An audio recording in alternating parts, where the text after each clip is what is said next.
Kung ikaw ay mapagod sa bigat ng iyong pasal, Panginoon ang balikan, Panginoon ang asahan.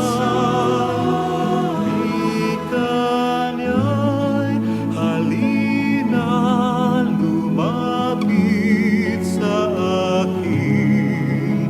Kayong mga napapagalaking pagiging hawahin, bigat ng inyong pasanin ay aking pagagaling.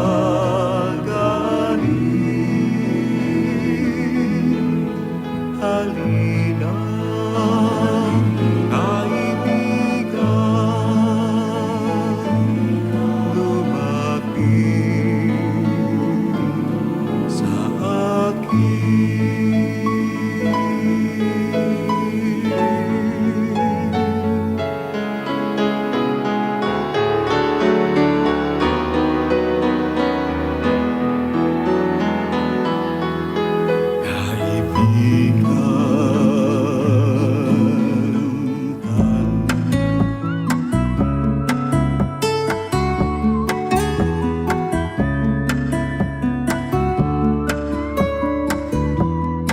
Feel at home tayo dito. Enjoy life at Bright FM 91.9. Friends tayo. Bright FM, nandito na. Mag-e-enjoy ka sa mga programa. Good vibes ang musikang taglay. Pagkakaibigan ang inaalay. Kabalen, halika na.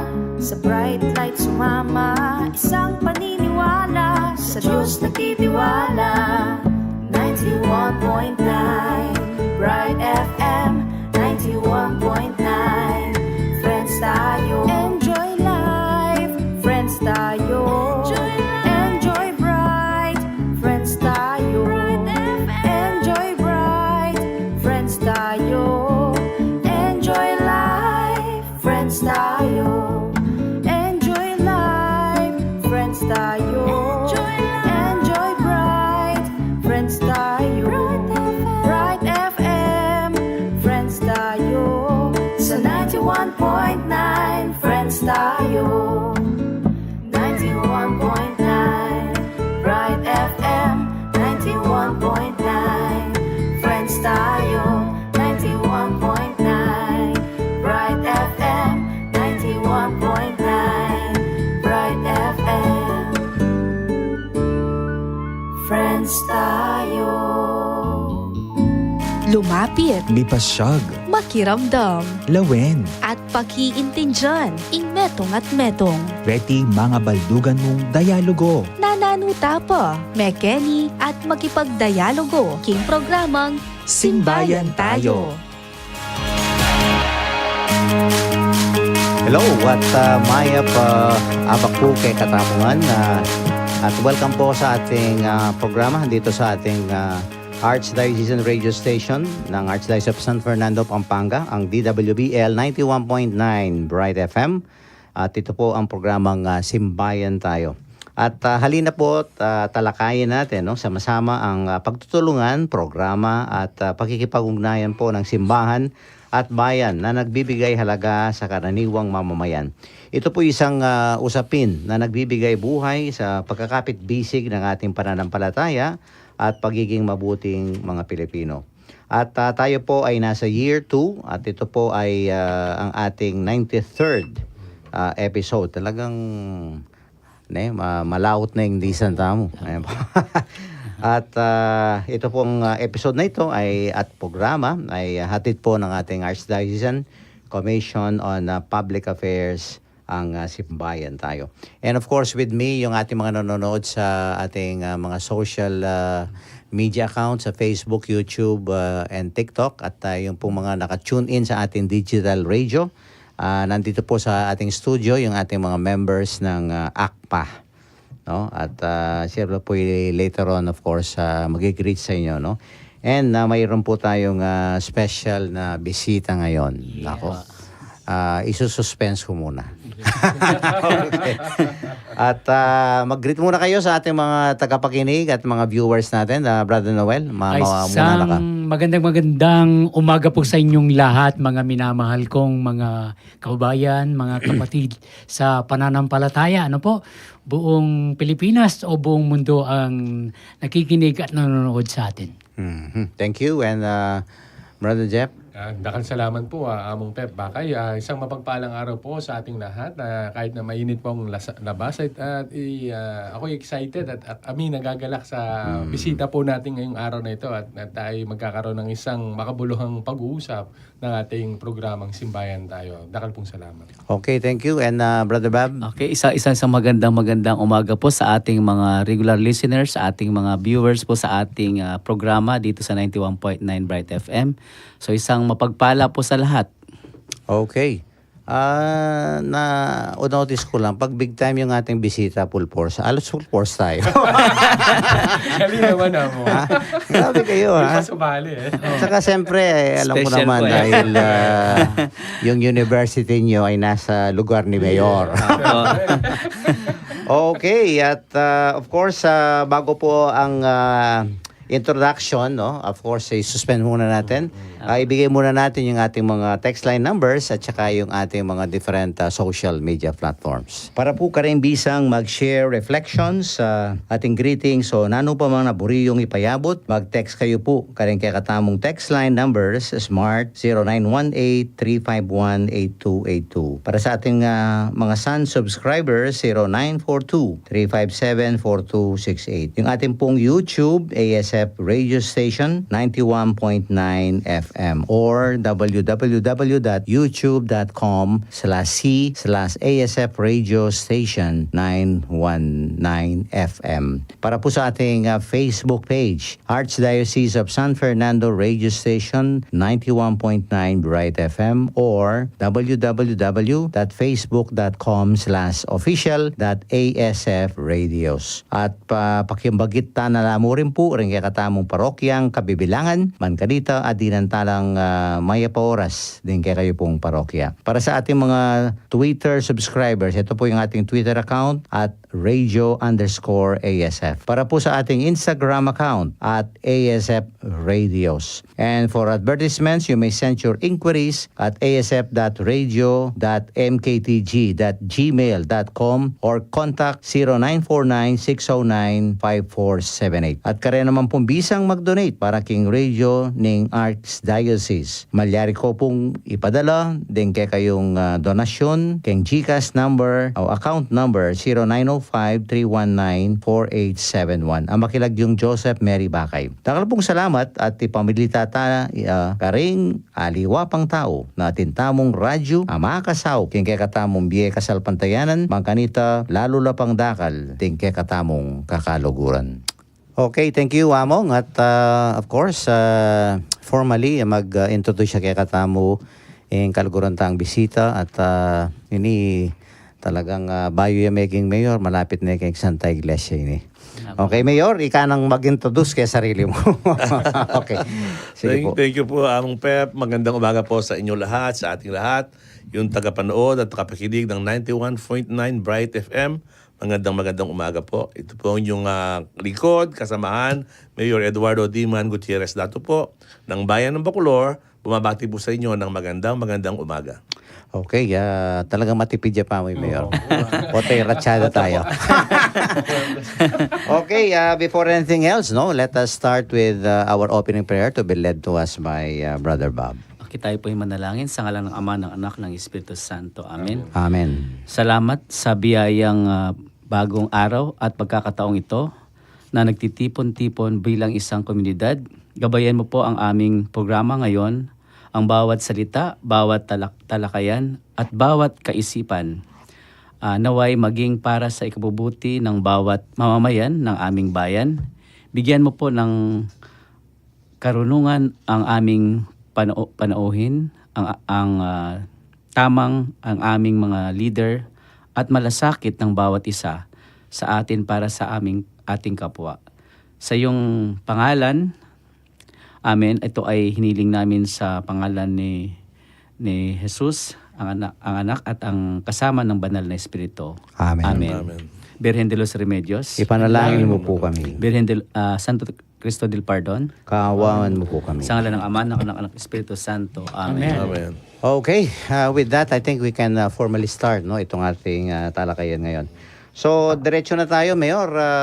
Magbanggit ka ng mga detalye tungkol sa iyong kasaysayan, family background, academic achievement maybe, and of course, yung history mo sa iyong public service. Tayo Sige. po ay, alam mo naman po tayo, noon bata pa tayo, talagang sakristan tayo noon. Sa aming Mary Hair of Christian, mga paring kasama ko. Okay. Father Macalindol, Father Sison, Father De La Paz, yung mga matatanda pa. Then the rest, Father Nestor Tayag na kasama ko, Father Bong Gopez, nagkasiwala-wala na lahat yan. So they say goodbye in this world Yes, already. okay. So tayo po ay nag-umpisa sa ating, nakatapos po tayo ng geological engineering. Oh, Sa Adamson University at tayo naging geologist. Then nakapagtrabaho sa public works ng 7 years sa quality control. Then 1995 nakapag-vice mayor na po ako at my age of 30 years old. Oh. Nung pong natabunan ng bayan namin, ako ang sitting vice mayor during that time. So, sa public service matagal na po. KB chairman pa ako noong 1984. So, nag-vice mayor ako ng 15 years. Nakapag-mayor po, last term na tayo ngayon. Sa tulong ng Panginoon at sa tulong ng mga tao. So, napakasimple lang po ng buhay, ordinary lang. Pero sa pananampalataya, tayo po ay matagal na dyan. Sa 1997, tayo po ay nakagraduate ng Couples for Christ sa Villa Julita. Naging chapter head din tayo dyan. At naging shepherd tayo ng Spirit of Love community. At then, we founded, after that a long time, na-founded po natin Oasis of Love, Pampanga chapter, na kung saan nakasama ko si brother. Ako shepherd nila during that time. Okay. So, yun po at ang pagsaservisyo po natin ay talagang ang paniwala ko, basta tapat ka sa pagsaservisyo, makakasama mo yung tao na matagal. Yeah. You know, Mayor, while listening, dito sa introduction ni Mayor, parang siya isang icon na kung minsan yun nga, yung church and state, collaboration. Siya talagang naumpisahan niya sa ang pagsaserve sa simbahan and of course before going to the public service, At magandang yan kasi talagang pundasyon natin diyan ang ating pananampalataya sa Diyos, Ang ating pag-ibig sa kapwa, at of course yung ating paglilingkod sa ating komunidad. And siguro Mayor, ito pong bayan ng Bacolor, can you describe to us ano yung historical significance nito? Apo, ang bayan ng Bacolor, bago sa istorya natin, alam naman na lahat, ito ay tinawag na Atenas ng Kapampangan, di Athens sa Pampanga, na kung saan yung mga kultura, yung tradisyon, yung pag-uugali, yan ang galing sa buong Pampanga. Kaya nga ito yung kauna-unahang Kapitolyo ng Pampanga for more than 300 years. And very lucky, naging Kapitolyo po ng Pilipinas ito ng 2 taon during the British colony. Alam naman po natin yan. Kaya ang Bacolor po talagang isang makasaysayan. One of the 4th Villa in the Philippines na kami lang ang may seal na pinadala ng hari ng Espanya during that time, the King Philip of Spain. Kaya nga ang tawag dyan ay Villa de Bacolor. It is the old city. So maswerte pa kami dahil yung Dabsu nasa amin. The oldest vocational school in the Far East. So yun po yung Davcad, the Dabsu. Yung tawag po dyan ang tawag dyan noon Escuela de Artes y Oficios de Bacolor. So ngayon po PSU na, Pampanga State University. So we have a students of 45,000 daily umiikot sa aming bayan. So ang bayan po namin, dahil historical nga, hindi na wala sa istorya. Nung pumunta kang Pinatubo, kaming kahit sa isang bayan na natabunan todo-todo. 95% of our town. Wow. 19 barangays out of 21 were totally buried. So lahat kami umalis sa bayan namin. Vice Mayor ako noon. Nakadoon ng evacuation centers sa iba-ibang lugar. So ang Bacolor ang nag-save ng Pampanga. Alam naman natin. Ito na yung mega dike. Maging catch base. We sacrificed a lot for 30 to 40 years. At akala na nga ng buong Pilipinas, Bacolor will survive anymore. But we bounced back. Nandito tayo. dahil natabunan na tayo, talagang double murder na binigay sa atin. Lagi tayong kinukulong. Pero ngayon po, nandito pa ang Bacolor, nagsasurvive. At napakagandang bayan. So ang bayan po namin talagang, yun mo makikita, yung ugali ng Kapampangan, yung resiliency, yung tiyaga, yung sipag, yun po ay nasa amin. Sa bayan ng Bacolor, makikita po nyo yan. From Lahar, Valid by Lahar, Umusbong po, na napakagandang bayan sa kasalukuyan. That's right. Mayor, kindly give us siguro an overview, parang anong naging roadmap ninyo, yung pagbangon, the ability to bounce back, no? Because I think ito'y napakagandang katangian at tatak ng isang bayan na kahit ano ba ang dumating na sakuna, no, mga trahedya, talagang babangon at babangon ang mga tao, and of course yung mga leaders nito, no? Can you give us at least, ano ba yung mga ginawa ninyong mga programa dyan, proyekto na talagang little by little ay nakabangon po ang bayan ng Bacolor? Alam mo po, yun rin tayo, nung pagkabalahar namin, so nasa evacuation center kami, nasa resettlement areas, wala pa. Ang aming pinag-uusapan noon, mga leaders, mga matandanda, kami, sa simbahan, sa politika, ang unang tinayo po natin ang mga simbahan. Okay. So we started to build a new church. Yun po ang unang tinayo. Lahat ng baryo namin sa Bacolor, inuna po ang simbahan ay tinayo. Binalik ang mga simbahan. So ang pananampalataya, talagang napaka-importante sa panunungkulan. That's right. Kailangan po yan magkasama, hindi pwedeng maghiwalay yan. Talagang God first. Ano? Yun po inuna namin. Nung naituyo ng mga simbahan, pagka may okasyon, yung mga tao umuwi. Papasyal sila, walang bahay, magsisimba, may piyesta, o anumang okasyon. So that started. So nakita nila, matibay yung pananampalataya, hanggang unti-unti yung gobyerno nakita niya, umuwi mga tao, bumabalik-balik.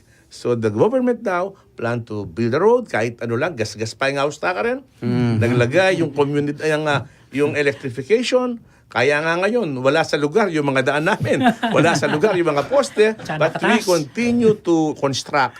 Dahil gano'n na yun nandun, inabutan na namin yung mga yan. So, yun na yung sinundan namin. Kaya sabi ko nga sa ibang kababayan namin, huwag ka na mag-complain kung konti depression na lang sa lupa. Nagkakaintindihan na tayo. Alam naman natin ang nangyari sa ating bayan. Pero yung kauna-unahan po namin talagang itinayo, yung mga simbahan. Yes. That's right. And I think you did the right thing, Mayor, no? Kasi talagang yan naman, no? Hindi lang siguro sa Bacolor, but tatak ng mga Kapampangan Katoliko, di ba? Yes.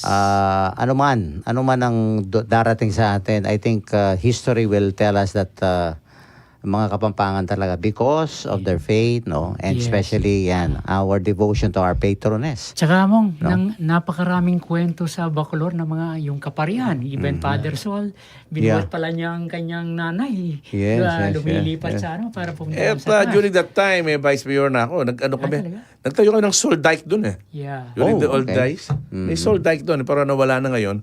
Nung kasi naka-assign si Father Sol, nasa San Isidro Parish yata Yes, during that time. San Isidro, So Bacolor. nagkakagulo dyan sa mga diki-diki, and Father Sol joined to us. Sumama sa amin sa laban. At yan naman talagang pinaglaban yung isang dike na nakatulong naman. Okay. Pero at the end of the day, sa laki ng lahar, siyempre natabunan din naman yun. At tinawag doon Soul Dike. So, Oh. Maybe Father Sol, makausap nyo. Meron pa palang dike doon sa gitna ng Porac at saka ng Bacolor. Name after you. Ang pinangalan ng public works, Soul Dike. Wow.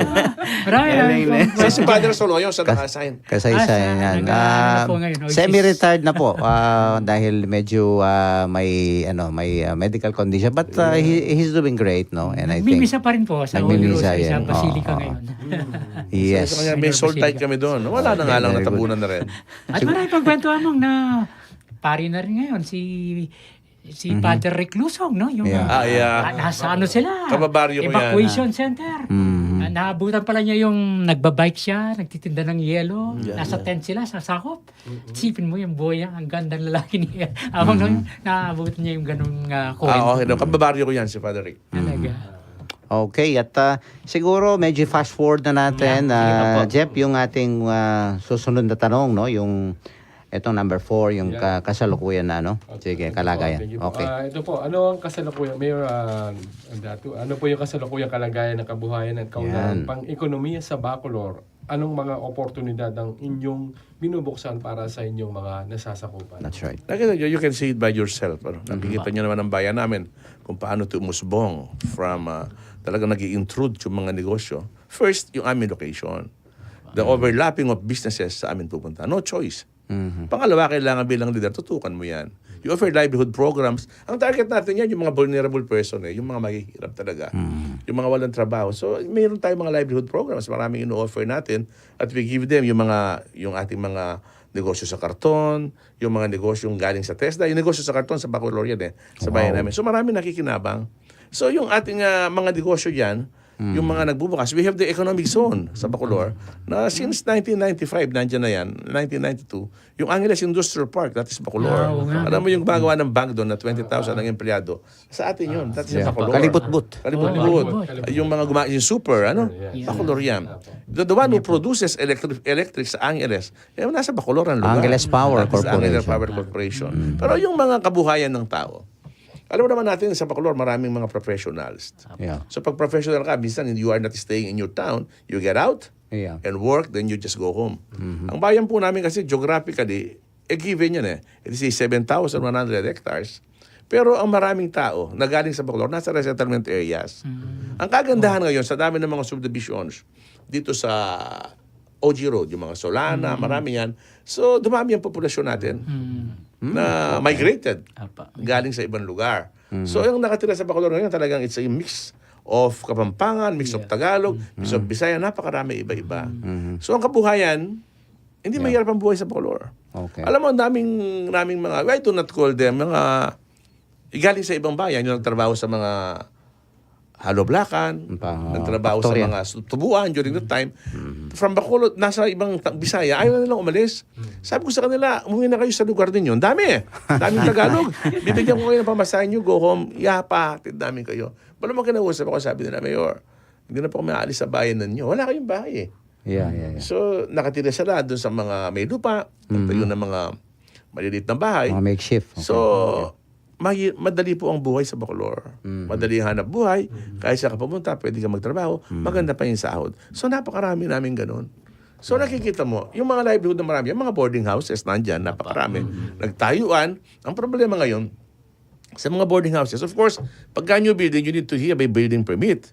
Kahit luma yung bahay mo, kailangan mo ng building permit. Nagkakaproblema yung mga lumang bahay, ginawang boarding houses, walang building permit. So, nag-away sila sa mga engineers sa office. Kaya yun ang inaayos po natin, pinag-uusapan natin. Sabi ko naman, hindi pwedeng hindi sila magkaroon ng permit. Baka magka-earthquake, alam naman natin, yung sinasabing big one, na kailangan handa yung mga building natin sa mga ganitong bagay. So, yan po ay isa sa mga binabantayan natin. So kabuhayan, pag-usapan ng kabuhayan, mga livelihood programs naman ng gobyerno napakarami na nakakatulong sa ating bayan. Pero the secret of Bacoloreños, ang negosyo, nandyan, mga karinderyas, napakarami. Pero kailangan talaga mag-aral sila dapat. Nandyan lang ang DABSU, it's for free. Yes, talking about yung ating next question, no?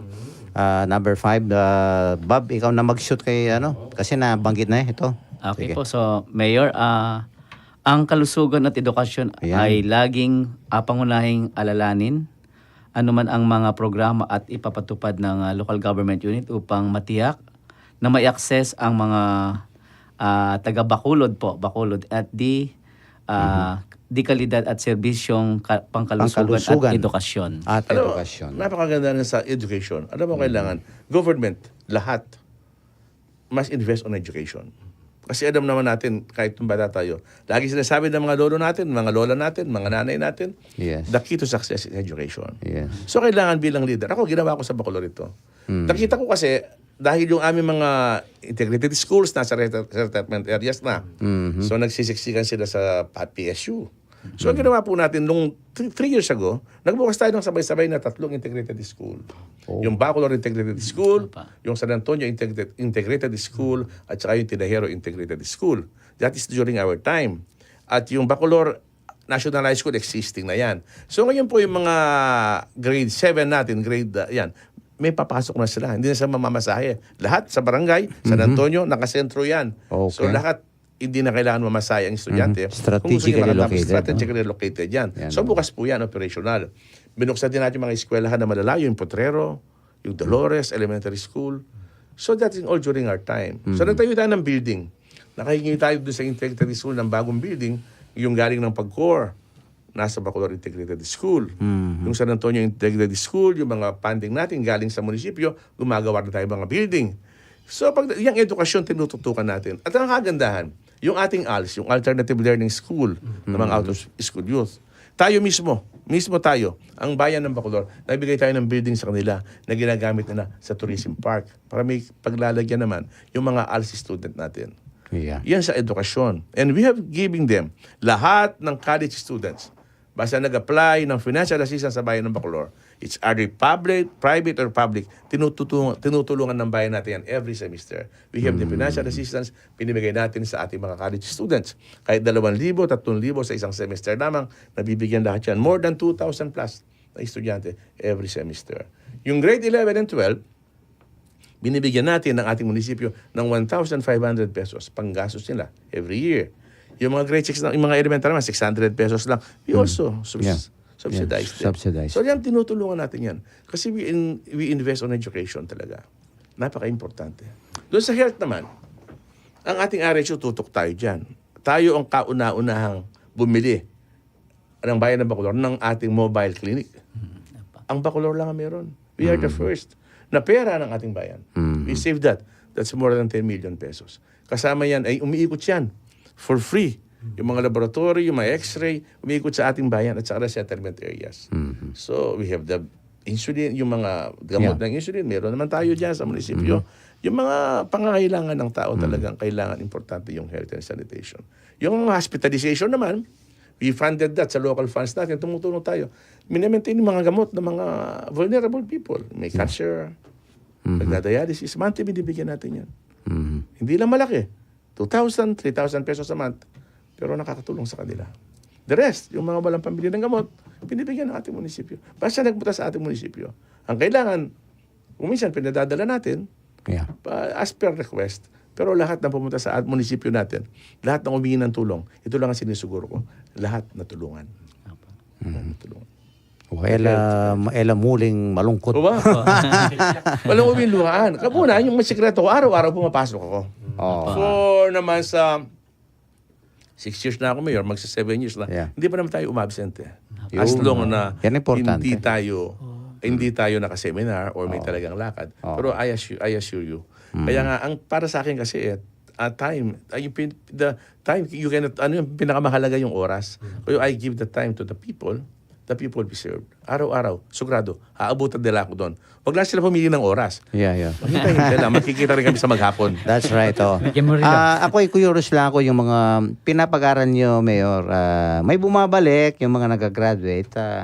How was it? Nagpapasalamat. Okay. They are very happy. Salamat po. Sabi ko, huwag ka magpasalamat sa akin. That is part of my program. Yes. Bilang mayor. Then, ang makamasaya pa dyan, gumraduate na. Magbo-board exam, hihingi pa rin ng tulong. Talagang... anyway, bibigyan pa rin naman. Basta lumapit. Up to the time. naman, ba't lumapit? Walang problema. Yeah, that's right. And you know, one time I was invited na may dialysis center na bago dyan sa lugar niyo, Bacolor Dialysis. Ito, no? At talagang kailangan yan mga services, basic services. Ginagawa pa lang yung mga dialysis center. May isa doon sa tabi ng hospital natin. Alam mo kasi doon sa hospital natin, yung Rodriguez Hospital, nahingi natin ng pera yan sa Public Works and Highways. Doon sa Republic Act 9506. Alam mo, inumpisahan ng Public Works yan, kasama tayo. That is pandemic time. So, yung ba, pinasira nyo ng pandemic. Initial 50 million. Sabi ko, sayang naman yung pera. Pero ngayon, patapos na po. From 25 beds to 75 beds. Ang kulang na lang ngayon yung mga gamit. But the governor, the office of the governor, promised us na ipoprovide na niya yung mga gamit doon. Kasi district hospital naman po yan ang mag-ooperate yung Kapitolyo. Tayo tumulong lang kasama ng ating mga representatives at ng public works para magkapondo. So ngayon po, nirequest po natin yan. Part of our talagang pangarap yan. Yung ospital, yung mini convention na hiningi din natin sa 9506 at yung mga buildings natin. Ang kagandahan yung social building natin doon, social work building, savings po natin yan, yung social work building from our funds. Okay. At kasama na rin sa health and sanitation and environment, binigyan po natin nag-iisang track lahat ng barangay. We call that eco waste track. Na pondo rin ng ating munisipyo. Lahat po ng 21 barangays nabigyan natin 2 to 3 years ago. Yes, malaki pala, 21. 21 barangays. So, grabe, no? At, sige, brother. Yung ano lang po, no? Yung number 6 natin. walang Ayan. question dito dahil si Red ay nakasama ko. Siya ang planning officer niya Monitoring ngayon. sa Oo. gastusin, From DILG, implementasyon. at least nasa kanila ito. Magaling itong si Red. No po? Yeah, oo. So, paano ninyo isasali ang mga mamamayan sa monitoring ng gastusin Yan, oo. at implementation ng mga Transparency proyekto ng pamalaang lokal? Bago sumagot si Mayor, board passer din po sila sa SGLG, no? Yeah. Matagal na panahon pala. Consistent. Yes. Yes, Yeah, ano pa sige. pitong taon na natin yan. Umpisa nung nabuto tayo, Mayor, naman magbintis yan. O yan, Din nga story. pong gano'n sa tulong ng mga tao. Oo. We are consistent awardee ng Seal of Good Local Governments. National. Yes. National. So sa tabi ako po, wala nang award na maraming sinasabi. Ang importante, Seal of Good Local Governance. Ang kumilala sa ating bayan, ang national government. The Department of Interior and Local Government. Yun po ay consistent tayo dyan. Yeah. Kaya naman lagi tayong may premyo. Kasi dyan pagka-award ka, may premyo ka kahit na maliit na proyekto lang. Yeah. Then ang DILG, inaugurate yan every time and then na matapos, minomonitoro natin yan. Yeah. Pero importante, pagdating sa pinansya naman, kailangan transparent ka talaga. Yes. At po kasi sa pinansya, bilang mayor, siyempre isinusubmit mo yan sa Sangguniang Bayan. That's right. For the review, perusal, and approval. So pinag-aaralan yan. Hindi naman basta-basta gagastos ang isang alkalde.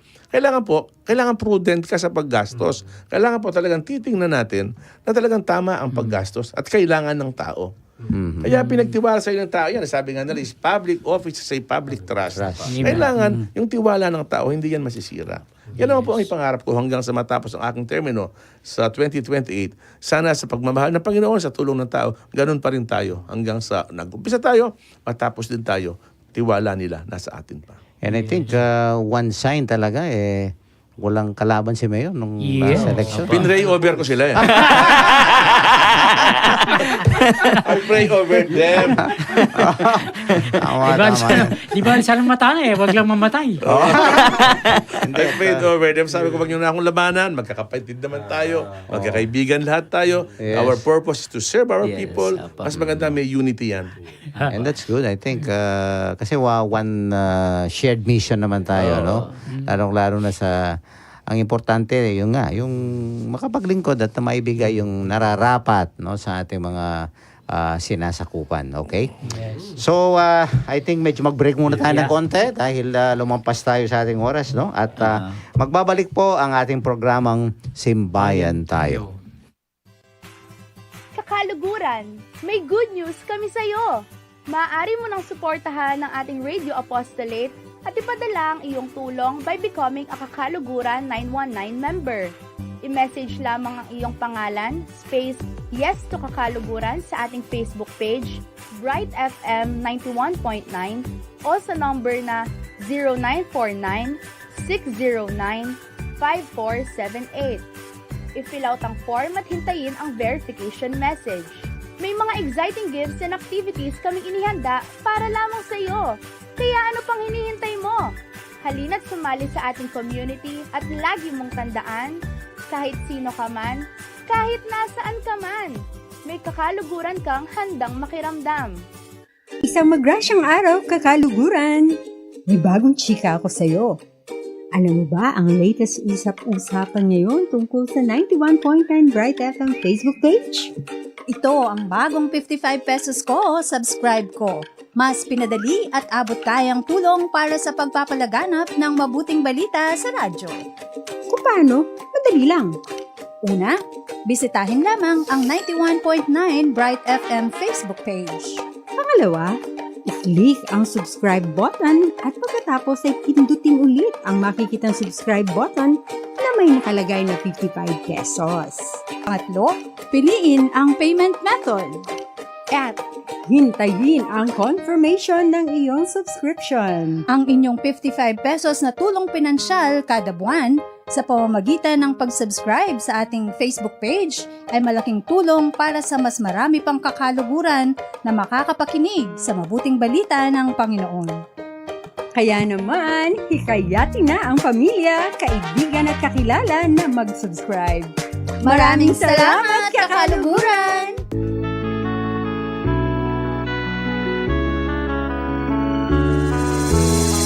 Pakibaluantala ring turuning banal na kapulungan Katolika, amantabe king kakatamong pamibiyebya Kristiyano, kaniting kasulungsungan na panahon. Ang katanda kayo pong makiramdam king kwentuhang Katoliko, balang alas 12 ning hugto hanggang alauna ning panapon, Martes hanggang Biyernes, keniking radyo na po ning Archdiocese ning San Fernando, Pampanga, DWBL 91.9 Bright FM. Ini po, Reverend Father Ramon V. Torres, ing Assistant Director ning Archdiocesan Commission on Catechesis at ing Parochial Vicar na po ning Santa Rita de Casia Paris, king Poblacion, Balen, Santa. At nagbabalik po ang ating programang Simbayan Tayo at kasama po natin, ito nasa tabi ko, ang walang kapaguran sa paglilingkod, no?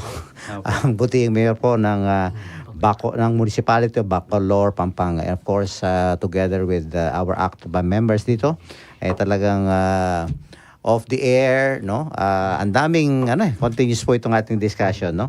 Pero Bob, i-shoot mo tungkol dito sa mga kabataan naman. Okay po. So Mayor, paano po sinasali ang local government ng Bacolor ang kabataan sa lokal na pamamahala at pagpaunlad ng komunidad? Yung mga youth sector. Alam mo, yung mga youth sector, nasabi nga natin may scholarship tayo dyan, ano? Isa yan.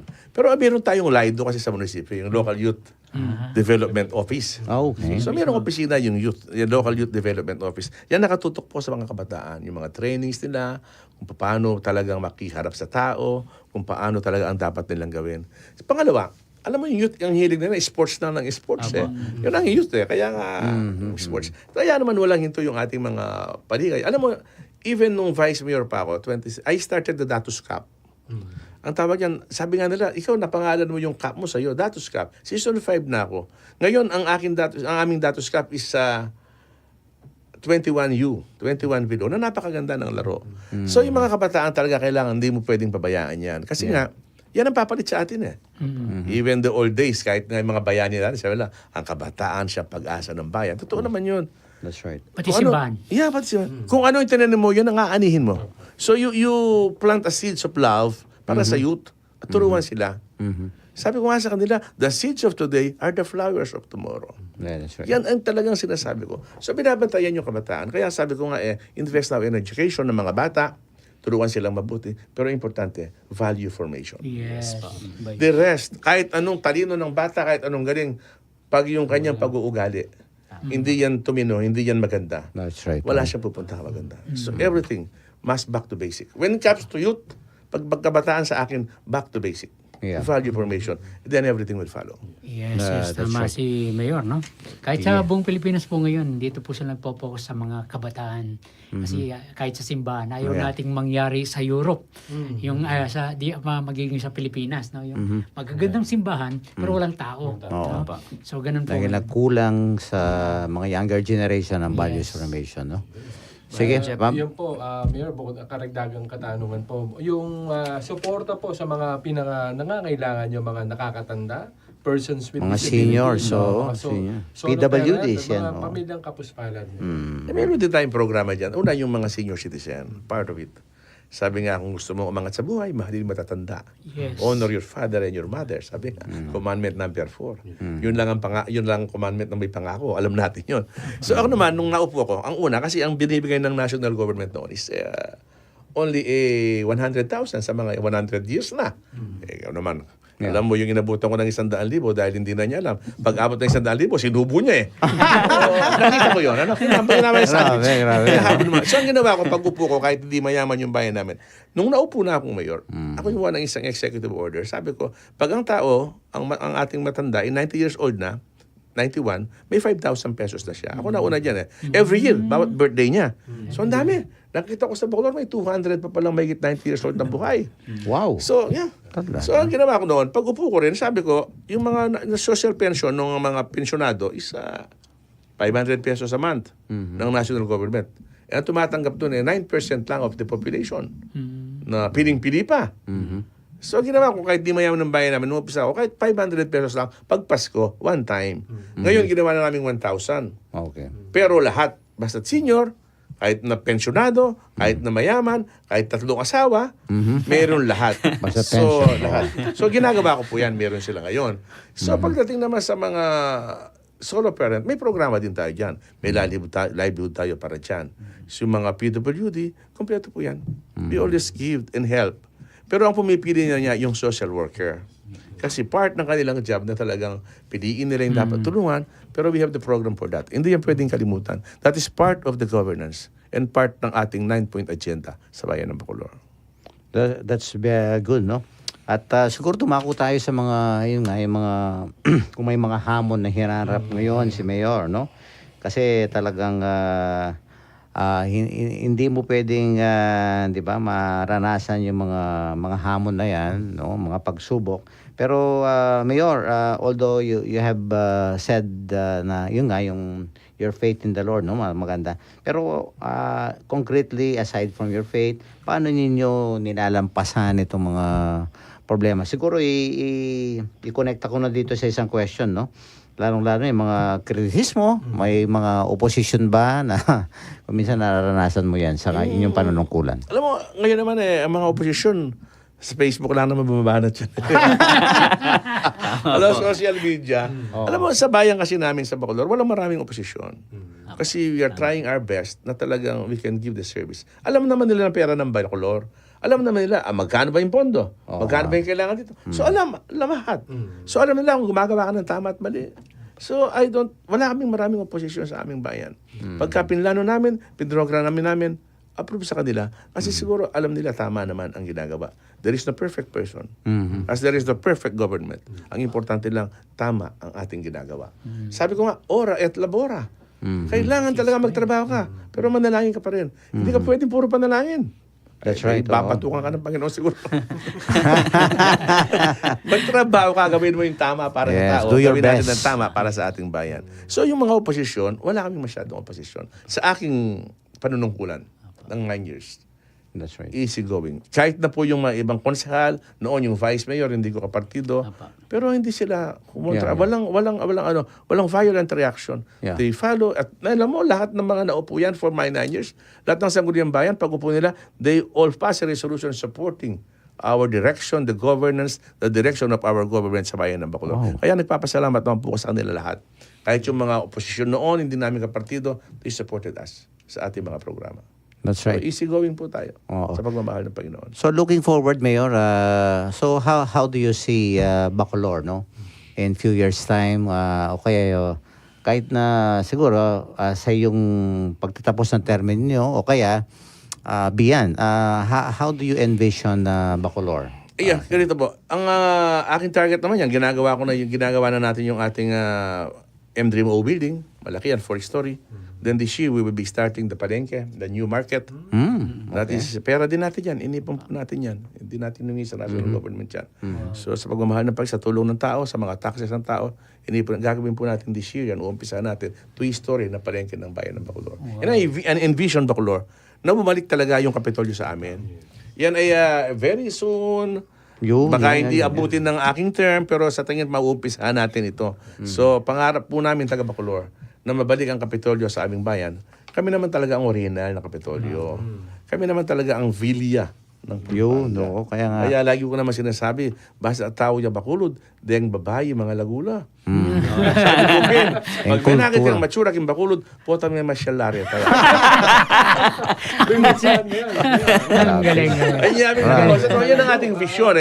Ibalik yung ating yung Kapitolyo sa ating bayan. Hindi naman namin po kinukuha. Just reclaiming yung mga nauna. Baka naman sakali. At sa tingin ko mangyayari. That's right. Mayor, kahit na medyo wala pa yung project na yan, pero where is it located ba itong plano na ilipat dyan ang ating provincial capital? Sa OG Road po tabi ng MAX. Pero alam ko may funding na maliit na 500 million for the start of the building. Hindi ko na po sinasabing ililipat nila yung Kapitolyo, but it is our wish na bumalik na ang Kapitolyo. At mangyayari.